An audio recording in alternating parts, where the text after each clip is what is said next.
नमस्कार दोस्तों, आपके YouTube चैनल ज्ञान बिंदु में आपका हार्दिक स्वागत है। मैं अजीत सिंह गुजर आपको एक नई क्लास लेकर आपके सामने।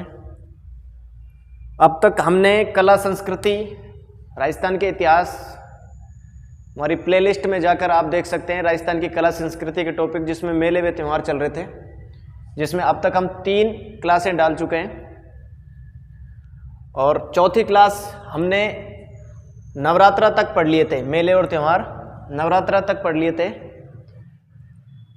दशहरा भी पढ़ लिया था। और आज की क्लास में हमारा नया टॉपिक है मेले और संस्कृति। टॉपिक वही है, मेले संस्कृति, मेले और त्यौहार, सॉरी, शरद पूर्णिमा। आज है शरद पूर्णिमा। शरद पूर्णिमा, देखो शरद पूर्णिमा, सबसे पहली बात तो अश्विन पूर्णिमा को आती है। अश्विन पूर्णिमा को, अश्विन पूर्णिमा। शरद पूर्णिमा कब आती है? अश्विन पूर्णिमा। इस दिन चंद्रमा अपनी 16 कलाओं का प्रदर्शन करता है। शरद पूर्णिमा को, शरद पूर्णिमा को चंद्रमा अपनी 16 कलाओं का प्रदर्शन करता है,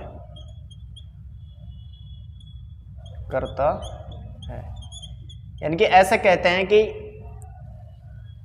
चंद्रमा से अमृत की बारिश होती है। चंद्रमा से इस दिन, चंद्रमा से अमृत की बारिश होती है, बारिश होती है। यानी कि शरद पूर्णिमा के दिन चंद्रमा अपनी 16 कलाओं का प्रदर्शन करता है। इस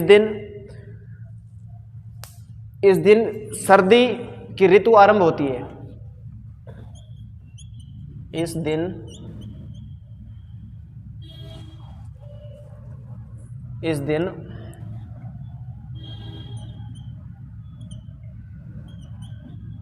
सर्दी की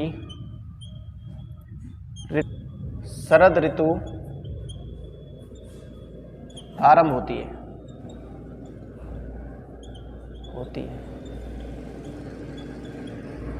इस दिन शरद ऋतु आरंभ होती है। चित्तौड़ के अंदर इस दिन मीरा महोत्सव मनाया जाता है। इस दिन चित्तौड़गढ़ में मीरा महोत्सव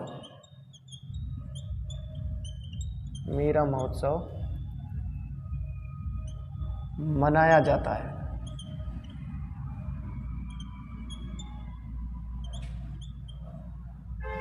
क्या मनाया जाता है? मीरा महोत्सव। चंद्रमा अपनी 16 कलाओं का प्रदर्शन करता है। ये कब करता है?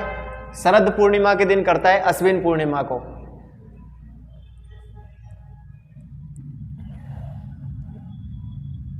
इस दिन चंद्रमा से अमृत की बारिश होती है। चंद्रमा से अमृत की बारिश होती है। इस दिन शरद ऋतु आरंभ होती है और मीरा महोत्सव मनाया जाता है। उतार लो।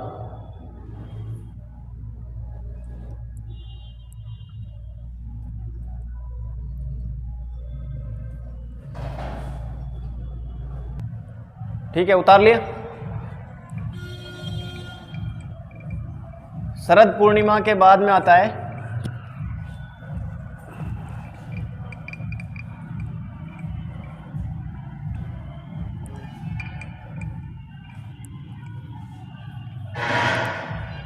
करवा चौथ। शरद पूर्णिमा के बाद आएगा करवा चौथ। करवा चौथ, शरद पूर्णिमा के बाद में करवा चौथ। ये कार्तिक कृष्ण चौथ को आएगा। कार्तिक कृष्ण चतुर्थ, यानी कि कार्तिक कृष्ण चतुर्थ को करवा चौथ। ये पूरी दुनिया को पता है। एक तो सबसे बड़ी बात तो इसमें क्या है, इस दिन महिलाएं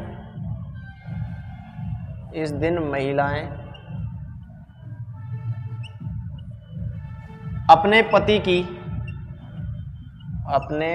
की लंबी आयु के लिए व्रत रखती है।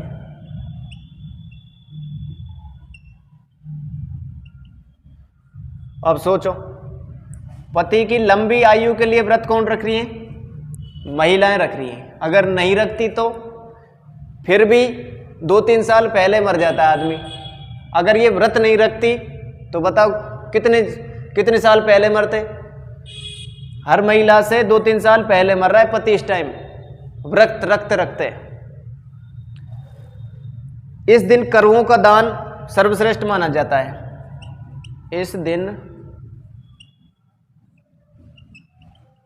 करवों का दान अच्छा माना जाता है।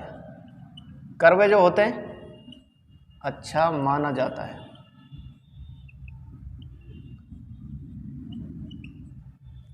खांड के बनते हैं ये करवा या तो महिलाएं अपनी ननद को देती हैं और या अपनी सास को देती हैं। अब किस माता की पूजा होती है? सबसे बड़ा पॉइंट क्या है इसमें कि करवा चौथ के दिन किस माता की पूजा होती है? चौथ माता की पूजा व कथा सुनी जाती है। इस दिन चौथ माता की पूजा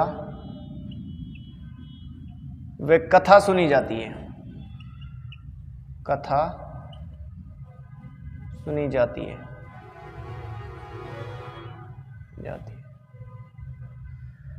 चौथ माता की कथा सुनी जाती है, यानी कि चौथ माता की कथा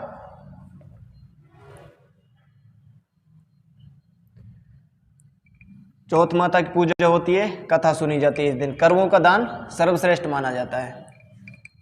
अच्छा, चौथ माता है जो उसकी पूजा, यानी कि इसका मेला कहाँ लगता है? चौथ माता का मेला। चौथ माता है जिसका मेला, चौथ माता का मेला कहाँ लगता है?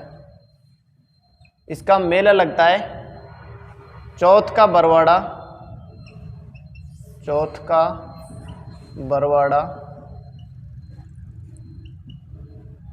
सवाई माधोपुर में। कहाँ लगता है? चौथ का बरवाड़ा सवाई माधोपुर में। किसका मेला लगता है? चौथ का मेला, यानी कि चौथ माता का मेला। चौथ का मेला कहाँ लगेगा? चौथ का बरवाड़ा सवाई माधोपुर में। चौथ माता किस जाति की देवी है?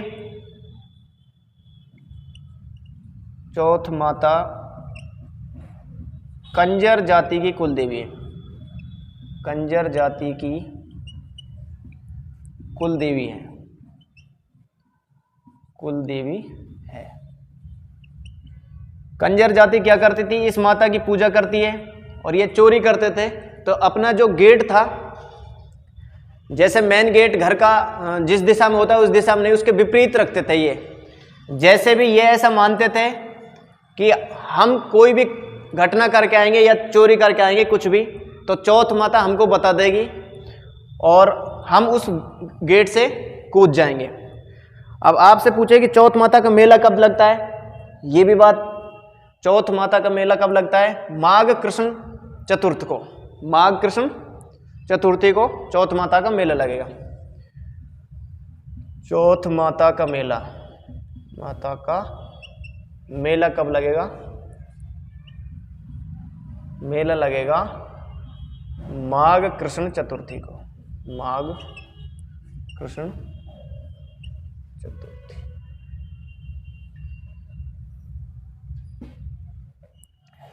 यह चौथ माता का मेला लगेगा। उतारो।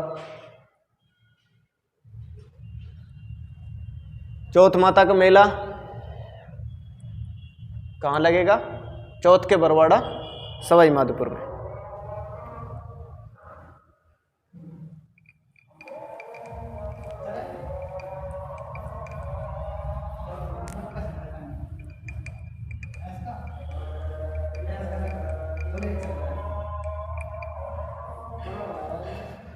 अगला है ओही अष्टमी।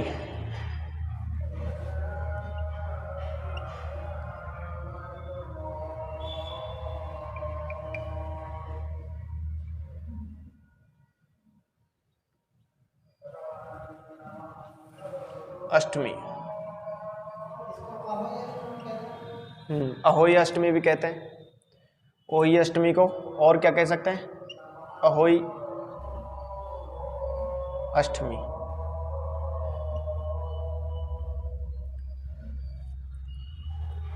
ये कार्तिक कृष्ण अष्टमी को कब मनाई जाती है? कार्तिक कृष्ण अष्टमी को। यह भी इंपॉर्टेंट है। ओही अष्टमी, कार्तिक कृष्ण अष्टमी को। यह निर्जला अष्टमी कहलाती है। सबसे पहली बात क्या है? यह निर्जला अष्टमी कहलाती है। क्या कहलाती है? निर्जला अष्टमी कहलाती है। ओही अष्टमी निर्जला अष्टमी कहलाती है। इस व्रत को रखने पर सभी अष्टमियों का पुण्य प्राप्त होता है। यानी कि एक ही अष्टमी को व्रत रख लो, सभी अष्टमियों का पुण्य प्राप्त हो जाएगा। इस व्रत को रखने पर सभी अष्टमियों का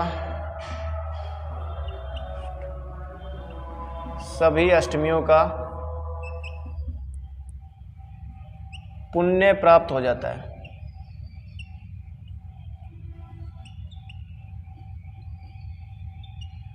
यानी कि सभी अष्टमियों का क्या हो जाता है? पुण्य प्राप्त हो जाएगा इस व्रत को रखने पर। कार्तिक कृष्ण अष्टमी को ये निर्जला अष्टमी कहते हैं इसे। अगला है तुलसी एकादशी।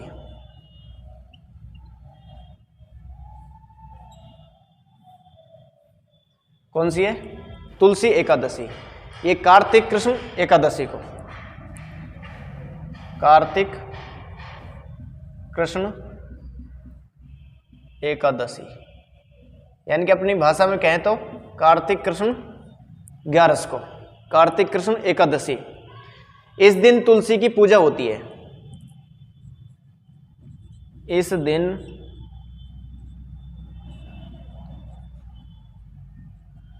इस दिन तुलसी की पूजा होती है। तुलसी की पूजा होती है। कार्तिक कृष्ण अष्टमी को क्या होता है? इस दिन तुलसी की पूजा होती है। इस दिन भगवान विष्णु की तुलसी भगवान विष्णु की प्रिय मानी जाती है। तुलसी क्या मानी जाती है? भगवान विष्णु की प्रिय मानी जाती है। तुलसी भगवान विष्णु की प्रिय मानी जाती है। प्रिय मानी जाती है। भगवान विष्णु की प्रिय मानी जाती है। कौन मानी जाती है? तुलसी भगवान विष्णु की प्रिय मानी जाती है। इस दिन विवाह की तैयारियां शुरू होती हैं। यानी कि तुलसी एकादशी के दिन क्या होती है? विवाह की तैयारियां। जो इस दिन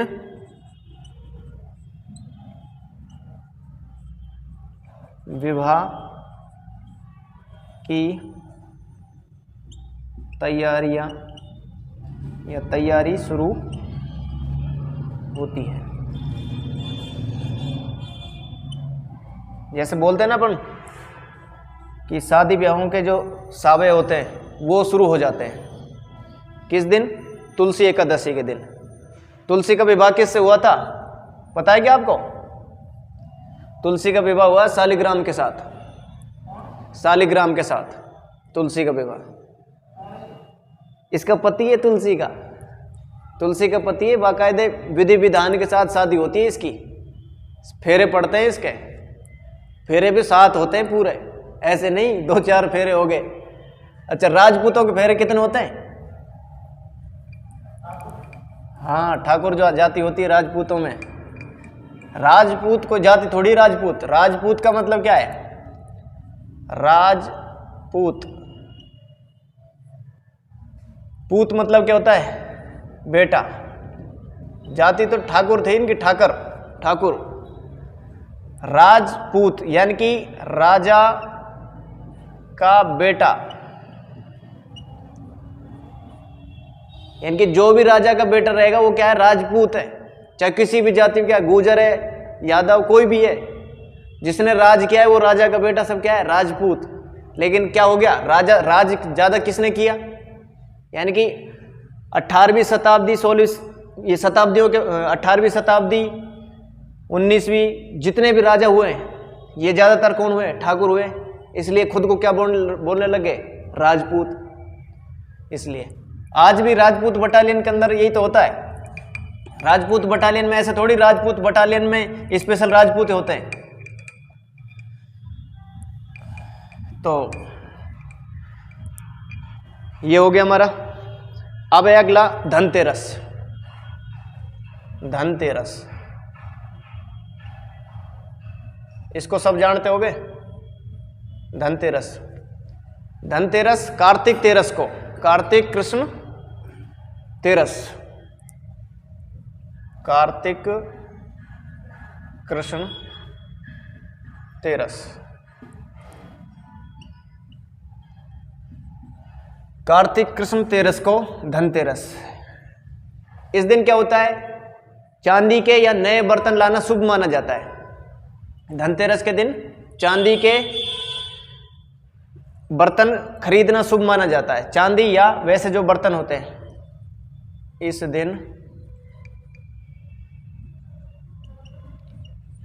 दिन चांदी के या कोई भी बर्तन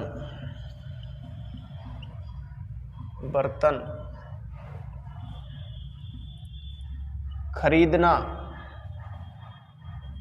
शुभ माना जाता है, माना जाता है। आजकल तो बहुत सारी चीजें लोग बाग झाड़ू खरीद के लाने लग गए, तो झाड़ू भी क्या मान रहे हैं? शुभ मान रहे हैं। इस दिन भगवान धन्वंतरी समुद्र से कलश लेकर आए थे, इस वजह से माना जाता है। भगवान जो धन्वंतरी था वो कलश लेकर आया था। इस दिन भगवान धन्वंतरी की पूजा होती है, ये भी लिख सकते हैं हम। इस दिन भगवान धन्वंतरी की पूजा होती है, पूजा होती है। धन्वंतरी की पूजा होती है। कब होती है? कार्तिक कृष्ण तेरस को। अब कार्तिक जो धनतेरस है, धनतेरस के बाद में क्या आएगी? रूप चतुर्दशी। क्या आएगी? रूप चतुर्दशी, यानी कि अपन कह सकते हैं छोटी दीपावली। क्या कह सकते हैं? छोटी दीपावली, छोटी दीपावली, छोटी दीपावली। ये कब आएगी? कार्तिक कृष्ण चौदस को, कार्तिक कृष्ण चौदस को। रूप चतुर्दशी बोलते हैं इसको, रूप चतुर्दशी। इसमें क्या है? ये क्या है? ये त्योहार साफ सफाई का प्रतीक है। ये त्योहार साफ सफाई का प्रतीक है, साफ सफाई का प्रतीक है, साफ सफाई का प्रतीक है। जय हो भगवान की। किसका है ये? साफ सफाई का प्रतीक है। छोटी दीपावली कार्तिक कृष्ण चौदस को होता है, मनाया जाता है। इस दिन जो लक्ष्मी विचरण के लिए घर से बाहर निकलती है, लक्ष्मी माता होती है जो इस दिन लक्ष्मी माता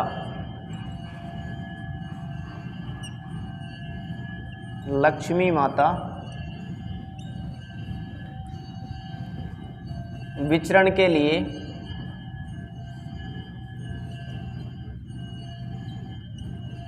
घर से बाहर निकलती है। घर से बाहर निकलती है।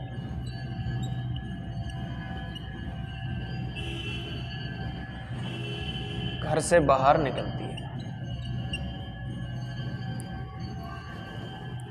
घर से बाहर निकलती है लक्ष्मी। इसलिए राजस्थान में इसे क्या कहते हैं? छोटी दीपावली कहते हैं। राजस्थान के अंदर तो इसे छोटी दीपावली कहते हैं। वैसे क्या है ये? रूप चतुर्दशी। तो रूप चतुर्दशी के बाद में धनतेरस होगी, धनतेरस के बाद में छोटी दीपावली, छोटी दीपावली के बाद में क्या आएगा? बड़ी दीपावली। अब बड़ी दीपावली के दिन बहुत सारे विशेष काम हुए हैं। और ये कब? कार्तिक कृष्ण पक्ष चल रहा है। कृष्ण पक्ष के बाद में क्या आई थी? क्या आता है? अमावस्या आएगा। अब क्या आ गया? बड़ी दीपावली का मतलब दीपावली। ये कब है? कार्तिक अमावस्या को।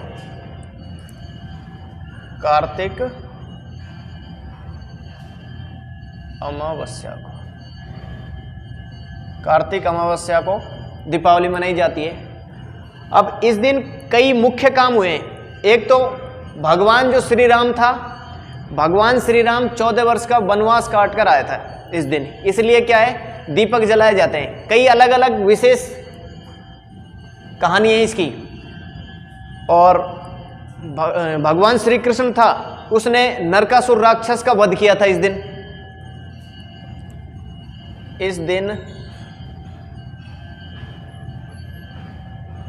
भगवान श्री राम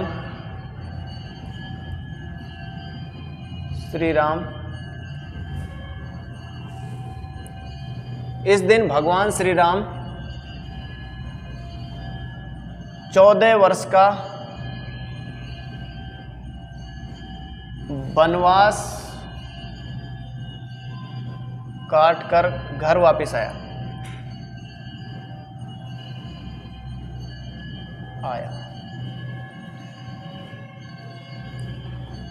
घर वापस आया।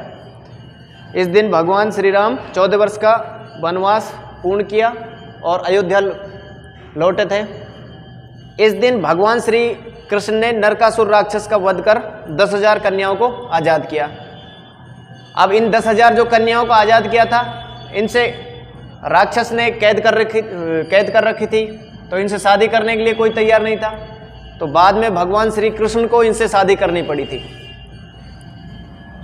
इस दिन भगवान श्री कृष्ण ने नरकासुर राक्षस का वध किया।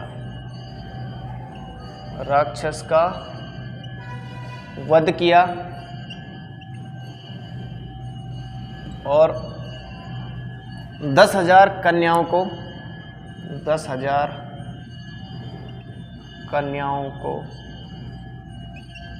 मुक्त कराया।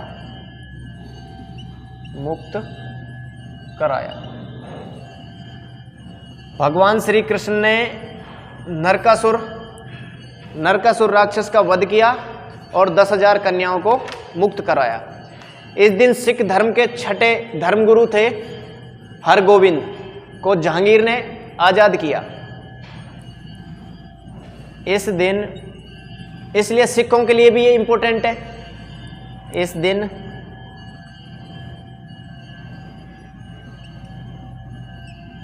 सिखों के 6ठे गुरु हरगोविंद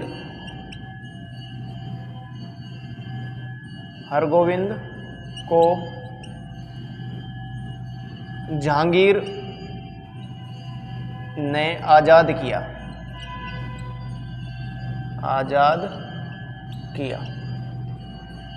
किसने आजाद किया? जहांगीर ने आज़ाद किया। किसको किया? हरगोविंद को आज़ाद किया। हरगोविंद को, यानी कि भगवान श्री कृष्ण ने नरकासुर राक्षस का वध किया और 10,000 कन्याओं को मुक्त करवाया। एक चीज और है इसमें, इस दिन बस्सी गांव चित्तौड़गढ़ में बारूद नृत्य किया जाता है, यानी कि दीपावली के दिन, इस दिन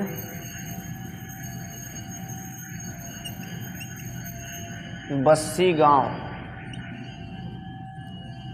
चित्तौड़गढ़ में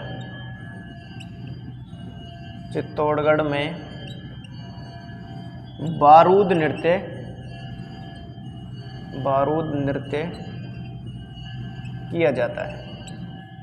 लेकिन अब क्या है, इस पे सरकार ने बैन कर दिया इसको, अब नहीं होता है ये बारूद नृत्य। जो कहाँ होता है? चित्तौड़गढ़ में। चित्तौड़गढ़ में भी किस जगह? बस्सी में। और हरगोविंद को आज़ाद किसने किया? जहांगीर ने किया था। बारूद नृत्य अब क्या कर दिया? राज्य सरकार ने इसे प्रतिबंध कर दिया। महावीर स्वामी और दयानंद सरस्वती को मोक्ष अथवा निर्वाण की प्राप्ति हुई। इस दिन महावीर स्वामी और दयानंद सरस्वती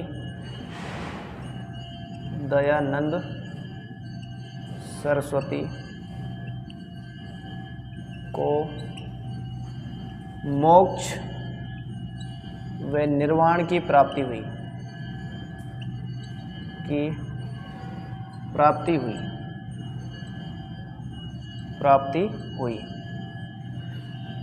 किस दिन मोक्ष और निर्वाण की प्राप्ति हुई? किस किस को? महावीर स्वामी और दयानंद सरस्वती को। तो महावीर स्वामी और दयानंद सरस्वती को मोक्ष की प्राप्ति हुई, इसलिए ये भी इंपॉर्टेंट है। और दीपावली का जो दीपक जलता है, जिसको जैसे लक्ष्मी माता है, लक्ष्मी माता के सामने जो दीपक जलता है, उस दीपक, जो बड़ा दीपक जलाते हैं अपन, उस दीपक को क्या बोलते हैं? उसको जम दिया बोलते हैं। क्या बोलते हैं? जम दिया। इसलिए ये इसके बारे में इंपॉर्टेंट है। इस दिन भगवान श्री राम ने 14 वर्ष का वनवास पूरा किया था। और संत माओ जी थे, माओ जी के चौपड़े बाहर निकाले जाते हैं। चौपड़े क्या हैं? उसके उपदेश हैं। चौपड़े क्या हैं? उपदेश। माओ जी के क्या हैं? उपदेश हैं ये। तो ये हमारा दीपावली के बारे में कंप्लीट हुआ। दीपावली के बाद में कौन सा प्रोग्राम होता है? दीपावली के बाद में कौन सा आता है? गोवर्धन की पूजा होगी दीपावली के बाद में। ठीक है, अगली क्लास हम अगला पार्ट लेकर फिर आएंगे हम।